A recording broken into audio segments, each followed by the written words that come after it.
Topic क्या था वो बता दो जरा तुम लोग। Power of lens. Power of lens complete हो गया था, उसमें तो और कुछ करना नहीं है। पावर ऑफ लेंस यूनिट भी हो गया था डायोप्टर के साथ में।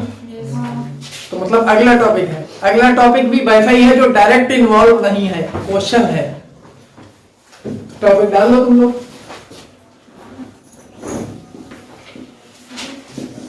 Calculation of focal length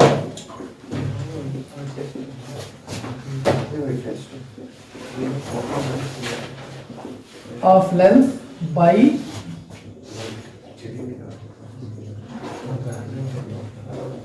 displacement method.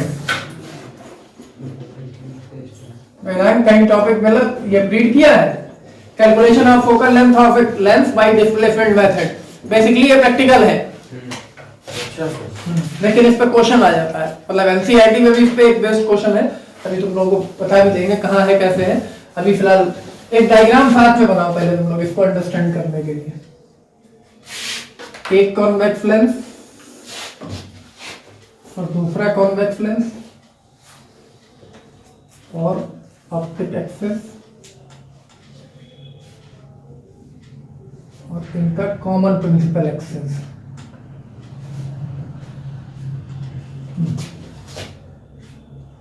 Common principal axis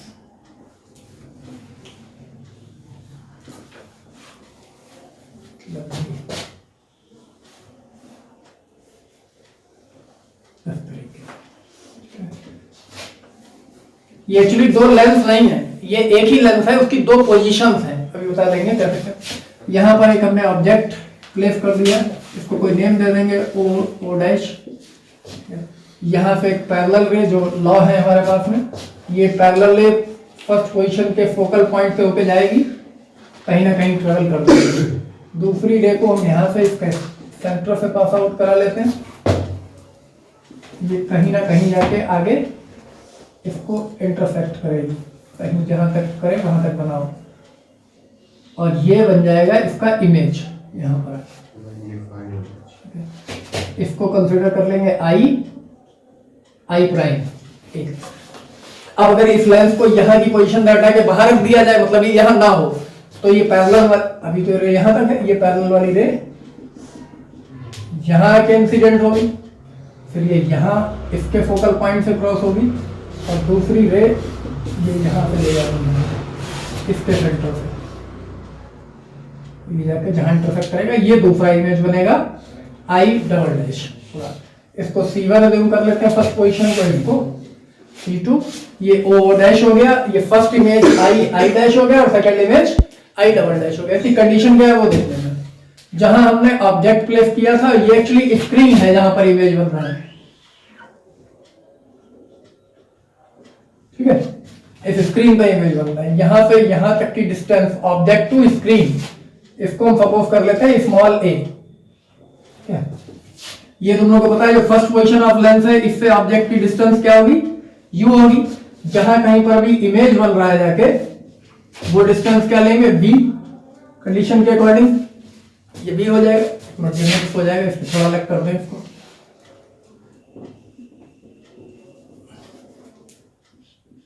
यहां से ये b हो जाएगी यहां तक, ठीक है। अब ये दूसरी पोजीशन जो हमने ली है, वो दूसरी पोजीशन एक्चुअली इस तरीके से ली कि ये डिस्टेंसेस इंटरचेंज हो गई, जो u थी वो b हो जाए और जो b है वो ऑटोमेटिकली u हो जाएगी पूरा। तो जो नई पोजीशन जो ली है, तो इसका मतलब ये यहां से यहां तक अब जो हो गया है वो b हो गया ये, तो ये रिमेनिंग वाली क्या बचेगी, u। यहां से यहां तक इस तरीके से लिखा होगा, बट इसको बनाने की जरूरत नहीं, मैंने सब बता दिया है कि इस तरीके की पोजीशंस है। इसको रब कर देते हैं, नहीं तो डायग्राम कंफ्यूज हो जाओगे तुम लोग। बताने के लिए सब बता दिया कि ये भी है, यू भी इंटरचेंज हो जाएंगी। तो मेथड क्या है, a convex lens is placed in between an object and screen such as in two positions. In initial position, the distance of object from the lens and the distance of image on the screen from the lens interchange for the second position, means u become b and b become u। ये आपस में बदल गई। इस position, दो position में रख के हम इमेज बनाते हैं और इन पोजीशंस का यूज करके हम कॉन्वेक्स लेंस की फोकल लेंथ फाइंड कर लेते हैं। सर मैग्नीट्यूड वाइज इंटरचेंज है। हाँ, मैग्नीट्यूड वाइज इंटरचेंज होगी। मतलब जैसे फॉर एग्जांपल ये 5 था और ये 20 है, तो बाद में जो नई पोजीशन होगी वो लेंस की 20 होगी और इमेज की 5 हो जाएगी। ये इंटरचेंज कर देंगे UV position. Total distance between object and screen को लिया गया है वो a सपोज कर लिया। तो और इस सेपरेशन बिटवीन द लेंस जो होगा, लेंस की दो पोजीशन के बीच की जो डिस्टेंस है उसको d सपोज कर लेते हैं। कैपिटल या स्मॉल वो तुम लोगों पे डिपेंड करता है, वो कोई इशू नहीं है क्या पुट करना है, इसको पुट कर लिया। अब ये वो इंटरचेंज कैसे हो रहा है वो नहीं समझ में आया। दो पोजीशन खुद शिफ्ट कर रहे हैं हम ऑप्टिकल बेंच पे। ऑप्टिकल बेंच देखी लैब में? नहीं, लैब में गई नहीं हूं कभी। तो मतलब एक लेंस की एक पोजीशन पे इमेज ले लिया, जैसे सामने दीवार पे स्क्रीन पे, फिर उसी लेंस को आगे ले गए दूसरी पोजीशन पे, फिर दोबारा इमेज फॉर्म कर लिया। तो आगे स्क्रीन है तो इमेज तो दोनों बार स्क्रीन पे ही बनना है। फिर कॉन्वेक्स लेंस है तो रियल इमेज बनेगा, दोनों बार स्क्रीन पे बना सकते हैं। तो एक बार एक पोजीशन पे बनाया, दूसरी बार दूसरी पोजीशन पे बनाया। या इनडायरेक्ट हम ये कहें कि सेम पोजीशन पे इमेज तभी मिलेगा जब ये सिचुएशन आएगी, मतलब जब ये इंटरचेंज करेंगे तभी उसी स्क्रीन पे दोबारा इमेज मिलेगा, अदरवाइज नहीं मिलेगा। हम ये भी बोल सकते हैं। माइक्रोस्कोप में भी तो यही होता है। हाँ, मतलब एक पोजीशन पे लिया फिर दूसरी पोजीशन। लेंस को, एक ही लेंस को दो अलग अलग पोजीशन पे रखा गया। एक बार यहाँ इमेज मिल गया, फिर यहाँ से पोजीशन को हटा दिया, एक ही लेंस है, लेंस दो नहीं है, फिर उसकी दूसरी पोजीशन ले ली। तो एक बार इस पोजीशन से इमेज बना है वो आई डैश है, और दूसरी बार इस पोजीशन पे जो रखा वो आई डबल डैश है, क्योंकि बनेगा फाइनली वहीं, स्क्रीन वहीं पे है पूरा। तो ये दो पोजीशन इस तरीके से एडजस्ट की गई कि जो पहले यू था, यू और बी था, वो बाद में इंटरचेंज हो गए बी और यू हो जाएगा, आपस में बदल जाएगा डिस्टेंस। तो ये सेपरेशन लेंस की दो पोजीशन के बीच की डिस्टेंस को हमने सपोज कर लिया डी, और ऑब्जेक्ट और स्क्रीन के बीच की जो पोजीशन है उसको ए सपोज कर लिया। तो डायग्राम के अकॉर्डिंग इसमें यूटिलाइज करना हम कर रहे हैं calculation of focal length of lens by the displacement method. तो सबसे पहले डायग्राम यूटिलाइज करते हैं यहाँ पर अकॉर्डिंग टू फिगर। इस फिगर को यूज करें तो फिगर में हम देख रहे हैं ए जो है एक्चुअली वो क्या है, u प्लस b के इक्वल है। यहां तक ये u है और यहां से लेकर यहां तक ये b है, तो u और b को ऐड करते हैं, a के इक्वल हो गया distance between object and screen. दूसरी पोजीशन जो हम ले रहे हैं d एक्चुअली क्या हुआ, यहां से यहां तक ये है b और इधर वाली पोजीशन है ये u। तो b में से अगर हम u सब्सट्रैक्ट कर रहे हैं तो d मिल जाएगा। यहां पे यहां तक ये b है और इधर जो बची वाली पोजीशन है यहाँ पे ये देखो ये u है, जब इंटरचेंज हुई है तो b में से u सब्सट्रैक्ट कर दें तो d मिल जाएगी। तो ये d का मतलब हो गया b माइनस u। इनको चाहे तो हम इक्वेशन वाइज कंसीडर कर लें, फर्स्ट एंड सेकंड, और equation first plus equation second, इनको ऐड और सब्सट्रैक्ट करके हम क्या करेंगे, u और b की वैल्यू फाइंड आउट कर लेंगे। जब हम इनको ऐड करेंगे तो क्या मिलेगा हमें, a plus d equals to, जब ऐड करो तो minus u and plus u cancel हो जाएगा, ये 2b हो गया। मतलब यहां पे b की वैल्यू मिल गई a प्लस d अपॉन 2। अब क्या करें, now equation first minus equation second, first में से सेकंड को सब्सट्रैक्ट कर दें, तब क्या मिलेगा, a minus d equals to, अब जब सब्सट्रैक्ट कर रहे हैं तो u दोनों प्लस के हो जाएंगे, ये b प्लस माइनस कैंसिल हो जाएगा, मतलब ये 2u हो गया। तो u की वैल्यू क्या हो गई, a minus D upon 2, u और b मिल गए। अब फोकल लेंथ अगर लेंस की, if f be the focal length,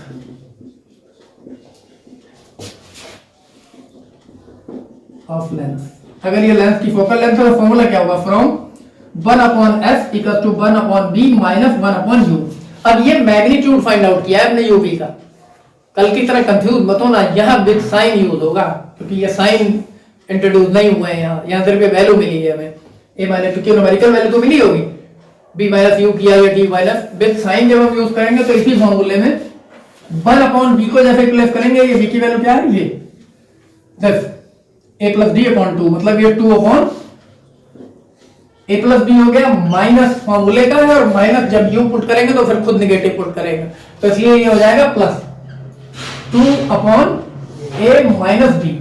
इसको थोड़ा और सॉल्व करें तो 2 तो हमें कॉमन मिल रहा है, एलसीएम में a plus d a minus d means a square minus d square, तो ये a square minus d square. अब इसको सॉल्व करते हैं, a minus d plus a plus d, ये पूरा टर्म आ गया, तो ये d तो कैंसिल हो गया, ये हो गया 2a ऊपर और 2 आउटसाइड है, तो मतलब 1 upon f equals to 4a upon a square minus d square. तो यहां पे अगर f फाइंड आउट करें तो फाइनली f ये होगा, f equal to a square minus d square upon 4a, ये इसका हो गया फॉर्मूला।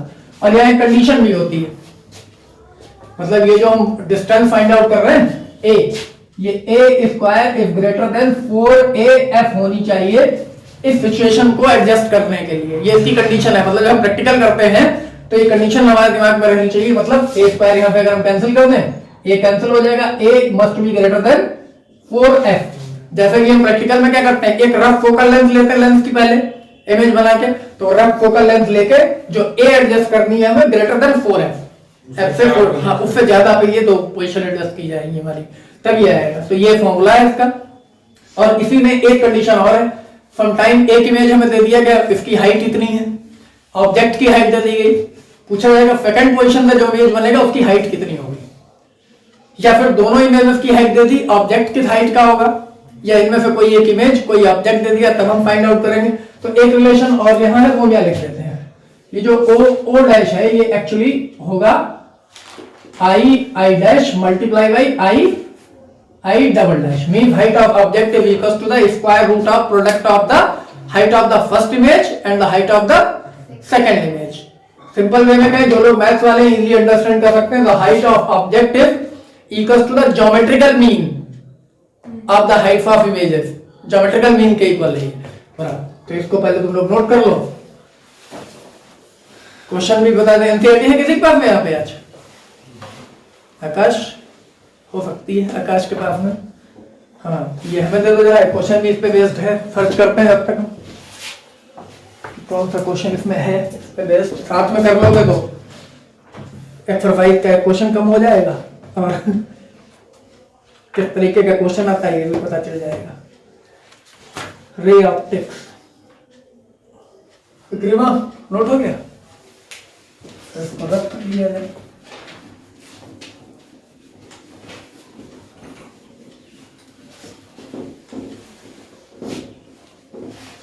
ये वाली कंडीशन नोट कर ली लास्ट में, o dash equals to i dash. अगर हम चाहें तो इसको ड्राइव कर सकते हैं, सिमिलर ट्रायंगल लेके o डैश ये c1 और फिर ये c1 i dash i, similar triangle property मतलब साइड का रेशियो, फिर दूसरा ट्रायंगल ये इधर वाला यूज कर सकते हैं। जब इस वाली पोजीशन पे आए हैं तब यह यूज कर सकते हैं, फिर से ये ट्रायंगल नया बनेगा, ये वाला o डैश c2 फिर c2 i double dash i, इनको साइड का रेशियो लेके इसको ड्राइव कर सकते हैं।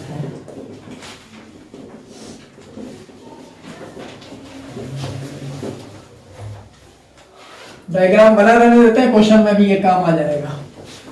ये अब तुम लोग अपना सिर्फ ऐसे ही नोटिस कर लो, यहाँ ये क्वेश्चन है 9.20, क्वेश्चन हम रीड कर लेते हैं 9.20। A screen is placed 90 centimetre from an object, screen को ऑब्जेक्ट से कहां प्लेस किया गया 90 सेंटीमीटर। इसका मतलब ये हुआ जो सामने डायग्राम में देख रहा है एक ही वैल्यू, ऑब्जेक्ट ये स्क्रीन ये, तो एक ही वैल्यू होगी 90 सेंटीमीटर, तो ये हो गया 90 सेंटीमीटर, ये गिवन है क्वेश्चन में। सर आगे बोल रहे हैं screen placed 90 centimetre from an object, the image of the object on the screen is formed by convex lens at two different locations. दो डिफरेंट लोकेशंस दी हैं कॉन्वेक्स लेंस की, जैसा कि इस डायग्राम में दिख रहा है, सेपरेटेड बाय 20 सेंटीमीटर। उन दो लोकेशन के बीच का जो सेपरेशन है वो 20 सेंटीमीटर, मतलब d इक्वल्स टू 20 सेंटीमीटर। ये क्वेश्चन के ऊपर ले। अब आगे क्या कह रहे हैं, determine the focal length of the lens, focal length निकालनी है। तो अभी अभी जो हमने फॉर्मूला ड्राइव किया, सीधे फिर फॉर्मूला अप्लाई होना है, from the formula f equals to a square minus d square upon 4a। a है 90 गिवन है, square minus 20 square upon 4 into a 90। ठीक है, इसको सॉल्व कर लेते हैं।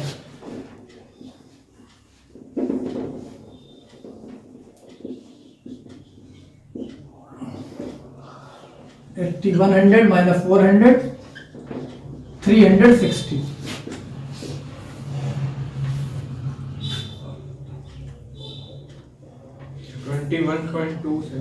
सेंटीमीटर 360 कितना आ रहा है?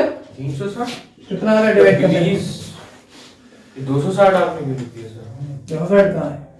उस साइड अच्छा 36 21.2 इन सेंटीमीटर। तो इसका मतलब इस लेंस की फोकल लेंथ होनी चाहिए 21.2 सेंटीमीटर। ये इसका आंसर है, इतना सिंपल सा क्वेश्चन है।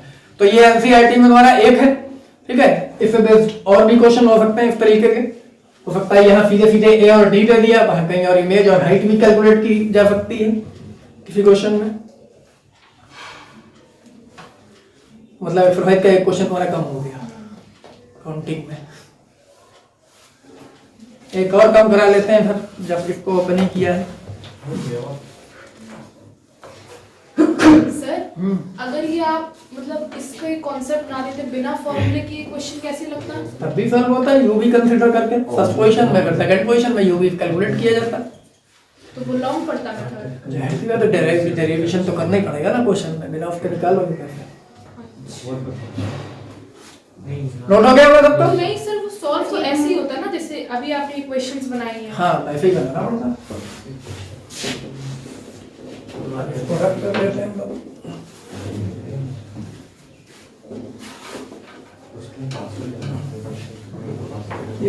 एडहेसिव फोर्स बहुत परेशान करता है सर्दियों में, बोर्ड रब करने में।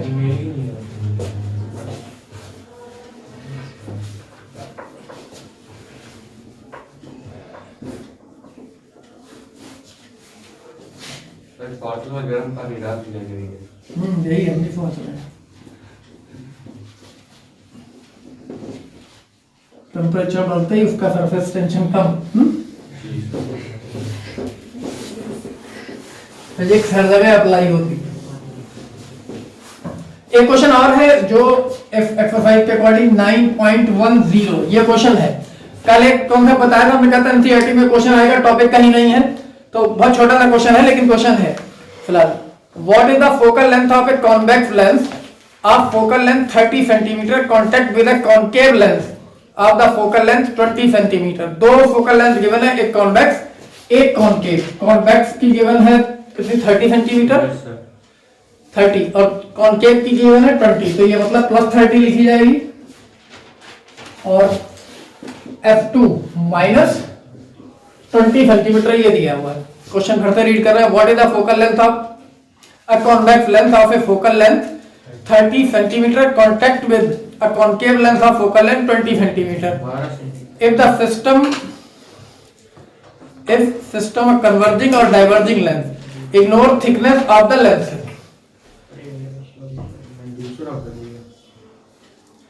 Focal length of, if combination की चाहिए तुम्हें तो कॉम्बिनेशन की फॉर्मूला हमारे पास में सीधा सीधा है सर। कॉन्वेक्स 30 है, कॉन्केव 20 है। What is the focal length of a convex lens? Diverging ये क्या मतलब हुआ? Of focal length 30 centimetre contact with a concave lens of focal length 20 centimetre if the system is converging और diverging. तो ये तो तुम लोग डायरेक्ट बता दोगे, कन्वर्जिंग है डाइवर्जिंग है। माइनस है, डाइवर्जिंग होगा। हाँ माइनस है, माइनस कन्वर्जिंग होगा।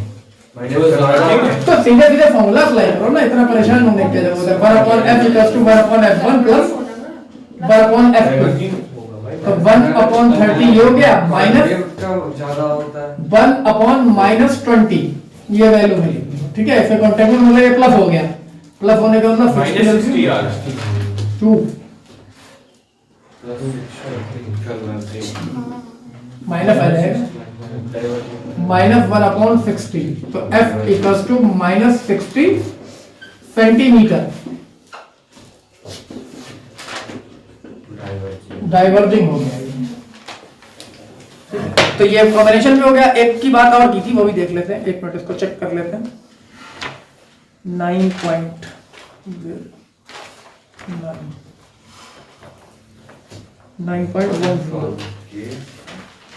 Diverging length of focal length 60 centimetre.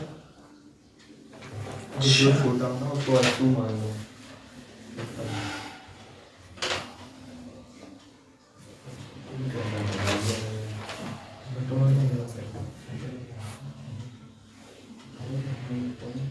अच्छा, एक इसी को ये क्वेश्चन है, इसका सिर्फ एक पार्ट अभी बता रहे हैं, बाकी को भाई बताएं क्योंकि ये नीड है क्वेश्चन के अकॉर्डिंग। इसी क्वेश्चन के रेफरेंस में क्वेश्चन और लिया गया एनसीईआरटी में, वो भी सुन लो क्या है। वो है क्वेश्चन नंबर 9.21। इसका ए पार्ट जो है, ये कह रहे हैं determine the effective focal length of the combination of the two lenses in exercise 9.10। मतलब इस क्वेश्चन में जो लेंसेज गिवन है इनकी इफेक्टिव फोकल लेंथ, फिर से फाइंड आउट करनी है। If they are placed 8 centimetre apart with their principal axes coincide. हाँ, तो इसका भी जो ए पार्ट है उसमें ये कह रहे हैं कि अगर इन लेंसेज को 8 सेंटीमीटर सेपरेट कर दिया जाए तब इसकी इफेक्टिव फोकल लेंथ क्या हो जाएगी। अभी तो हमने देखी ये डाइवर्जिंग था 60 सेंटीमीटर का। इस कंडीशन के अकॉर्डिंग अब जो है सेपरेशन के बीच की जो पोजीशन थी वो 8 सेंटीमीटर दे दी है। तो हमें बताया था कि इसमें कंडीशनल एक फॉर्मूला अप्लाई हो जाता है। तो कंडीशनल क्या होगा, 1/f equals to 1/f1 plus 1/f2 minus df1 f2। ये फॉर्मूला यूज होना है। तो यहाँ फिर से देखते हैं 1/f1 f2 तो हमारे पास ऑलरेडी था ही 1/30 प्लस हो गया था ये माइनस माइनस 1/20 माइनस d की वैल्यू 8 सेंटीमीटर है, f1 30 था और f2 माइनस 20 था। इसको जरा चेक कर ले। ये तो पूरा सॉल्व कर लिया था हमने, ये 60 आ गया था। 60 क्यों, माइनस 1/60 आया था ये, ठीक है ना। इसको सॉल्व करने पे नहीं प्लस क्यों है, पहले सब ये माइनस आप सही कर रहे हैं सर। वो 2 बार यहाँ पर माइनस लग गया, यहाँ भी लगाया यहाँ भी लगा दिया, इसलिए गड़बड़ हो गया। अब यहाँ पर क्या करना था, 30 और 20 इसको ऐड करके बस साइन, तो यहाँ वैल्यू निकालनी है। मतलब 1/30 1/20 और प्लस 8/600 ये सॉल्व करना है। जरा क्या सॉल्व करके बताओ।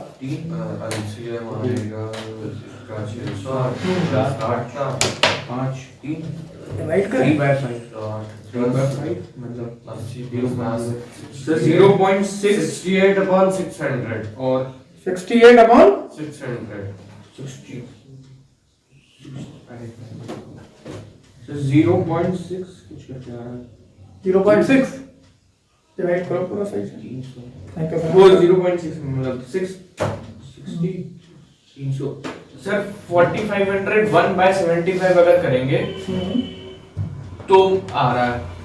नहीं एक मिनट ये तो माइनस ही है ना यहाँ पर, ये तो माइनस ही है। हाँ उसका तो सीधे सीधे -60 लिख लें, पर -60 तो है ये माइनस 1/60 तो यही है 2/600 आएगा प्लस 8/600 ये है 4/449 2/600 मतलब 68 माइनस है माइनस है। सर 8/600 करेंगे तो 1/75 आ जाएगा। 8/600 हाँ चलो 1/75 आ सर गया 0.003 माइनस 1/60 प्लस 1/75 इसका कुछ एलसीएम हो जाएगा, जिसका एलसीएम मल्टीप्लाई कर लेते हो सीधे सीधे 60 into 75 70 माइनस 75 प्लस 60 मतलब माइनस 15/60 into 75 15/5 गया मतलब माइनस 1/300। तो फाइनली f इक्वल्स टू हो गया है हमारे पास में -300 सेंटीमीटर -300 सेंटीमीटर और डाइवर्जिंग 1/f की वैल्यू है ना ये।